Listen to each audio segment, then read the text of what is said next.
Hi, this is Oceana Sawyer, End-of-Life Doula, and an alumni of the University of Vermont's End-of-Life Doula program. I just want to spend a little bit of time talking with you about companioning and an experience I had recently using some of the tools that I got from the University of Vermont. I was working with a client a while back who was in the process of making some decisions about whether to pursue treatment for her stage 4 cancer or to pursue palliative care or in hospice.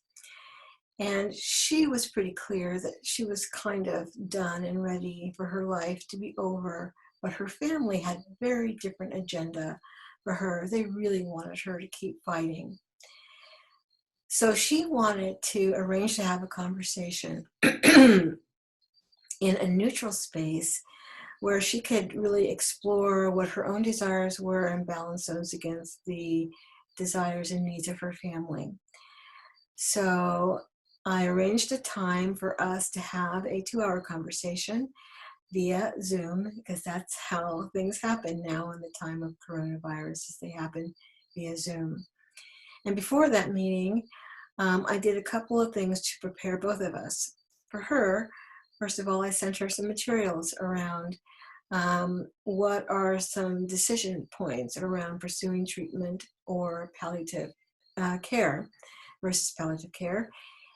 And for myself, I spent quite a bit of time just ahead of the meeting, just preparing the space and getting myself grounded and centered.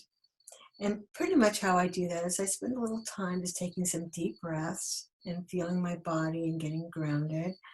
I also create kind of like a mini altar in my own space with a candle and some special stones that have significance to me and a picture of one of my ancestors. These days, primarily my mother. So I create that little altar, which adds to the ambiance of my space so that I can show up completely grounded and prepared to have a spacious environment for both of us in which to have this conversation. So to begin our session together, I pretty much just recapped our last conversation, making sure we're on the same page in terms of intentions. And then I just sat back and let her talk. And for the first few minutes, her conversation was a little bit rambly. She was a little bit all over the place. And finally, about 10 minutes into it, she just kind of said to me, I feel like I'm a little bit all over the map. Do you have any ideas for direction? And all I did at that point was I just reflected back to her what I had heard her say. And given her some feedback where I noticed that she had some particular energy or intention on some words that she was using. And with that reflective process, she right away clicked into, oh yes, I know what I want to talk about here. And so she went off down a road that wound up being quite productive for her. And all the while, I'm just sitting and listening. Now, believe me, there were many times when I thought, oh, I could just want to nudge her this direction or that direction or give some helpful advice. But what I ended up doing was using one of my favorite tools from the program, which is wait.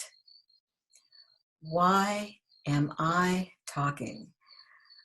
I have used that tool so many times, both personally and professionally, to very good effect, actually.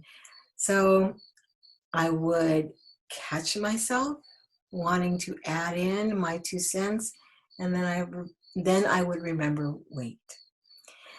And really, the whole time, I was really just reminding myself and cultivating this open, spacious playground where I was holding her in positive, unconditional, positive regard, knowing and affirming within myself that this was a person who had quite a bit of personal efficacy and had all the tools she needed to figure out her true path. She didn't really need me to do that other than to just hold space for her.